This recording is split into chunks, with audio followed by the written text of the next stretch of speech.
अक्सर चर्चाएँ ये चलती हैं कि विदेशी आक्रांता आए हिंदुस्तान और उन्होंने हिंदुस्तान पे आक्रमण किया और जीते हिंदुस्तानी राजाओं से। वो जीते बहादुरी से नहीं हैं कभी भी।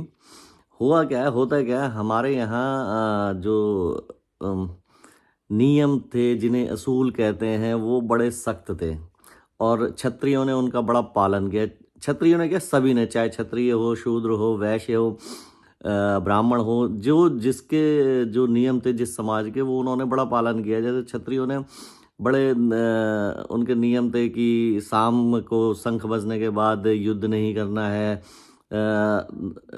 किसी घायल दुश्मन को मारना नहीं है, निहत्थे दुश्मन को नहीं मारना है, चालाकी नहीं करनी है, युद्ध बहादुरी से जीता जाना चाहिए, लड़ाई बहादुरी के साथ होनी चाहिए, छल कपट नहीं होना चाहिए। तो ऐसे अनेकों नियम थे जिसका क्षत्रिय पालन करते थे। लेकिन जो विदेशी आक्रांता थे वो इन सब चीज़ों को नहीं माना करते थे। वो रात में धोखे से भी मारा करते थे, धोखे से भी छला करते थे।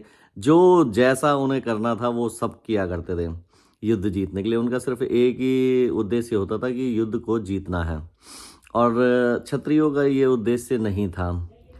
उन्हें सिर्फ़ बहादुरी दिखानी होती थी कि बहादुरी होनी चाहिए, बहादुरी एक एथिक्स के साथ युद्ध लड़ा जाना चाहिए, युद्ध होना चाहिए। कभी स्त्रियों पे वार नहीं किया क्षत्रियों ने, बच्चों पे वार नहीं किया, निहत्थों पे वार नहीं किया। तो ये इन इन ये ऐसे कई काफ़ी सारे कारण होते थे जिनके कारण कि विदेशी आक्रांता युद्ध जीत जाते थे। तो और उस राज्य को अपने अधिकार क्षेत्र में ले लिया करते थे। तो इस तरह के कारण हैं। जैसे कि एक बहुत बड़ा कारण था कि कई बार युद्धों में ऐसा होता था, जैसे बाबर ने भी किया है, उससे पहले भी औरों ने भी किया है, कि जब उन्हें देखा राणा साँगा के बारे में या उनसे पहले भी ये था कि ये लोग जब हार नहीं रहे होते थे क्षत्रिय, तो क्या करते थे, गायें आगे कर देते थे। गायों का झुंड आगे कर देते थे कि क्षत्रिय अब इन पे वार नहीं करेंगे, गायें, और गायों के पीछे-पीछे खुद आ जाते थे। तो ऐसा बहुत सारी चीज़ें, और जैसे कि किसी कुएँ में गाय का मांस डाल दिया और पूरे गाँव ने वो पानी पी लिया, तो वो गाँव अपने नियम का पालन करता था, बोला अब तो हम विधर्मी हो गए, तो हम ये धर्म छोड़ देते हैं। वो फिर उनका धर्म अपना इस्लाम अपना लिया करते थे। इस तरह की बहुत चालें कुरीतियाँ चला करते थे। इन सब कारणों से हुआ है। तो अब जैसे मराठा साम्राज्य का उदय हुआ, मराठा साम्राज्य, शिवाजी ने ये सब धारणाएँ छोड़ दी। उन्होंने कहा हमें युद्ध जीतना है और वो गोरिल्ला वार करते थे।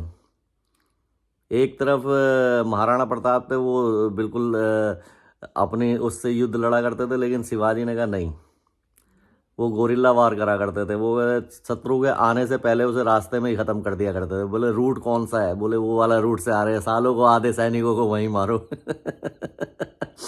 तो मराठे तो कुछ समझा ही नहीं करते थे मुगलों को या किसी को भी। मराठों की इतनी ताकत हो गई थी तो वो तो कुछ समझे ही। जैसे ये कहते हैं ना, सिखों ने ऐसा करा, कुछ नहीं है। सिखों से बहुत ज़्यादा कत्लेआम, बहुत ज़्यादा पिटाई मराठों ने की, बहुत ही ज़्यादा। लेकिन उन्होंने कभी अपने आप को भगवान का दर्जा नहीं दिया है। बहुत ज़्यादा मराठों ने मारा है इन्हें, बहुत कूट-कूट के मारा है, रगड़-रगड़ के मारा है। लेकिन बाद-बाद में क्या हुआ, मराठे कुछ समझते नहीं थे और फिर जब उसके बाद की पीढ़ियाँ, जब ये हुआ कि मराठे बहुत ज़्यादा शक्तिशाली हुए, इनको कुछ भी नहीं समझा करते थे। तो उसी जो कहते हैं ना कि अतिशयोक्ति हो गई, ओवर कॉन्फिडेंस हो गया, तो वो उसी चक्कर में वो फिर पानीपत का तीसरा युद्ध हार गए।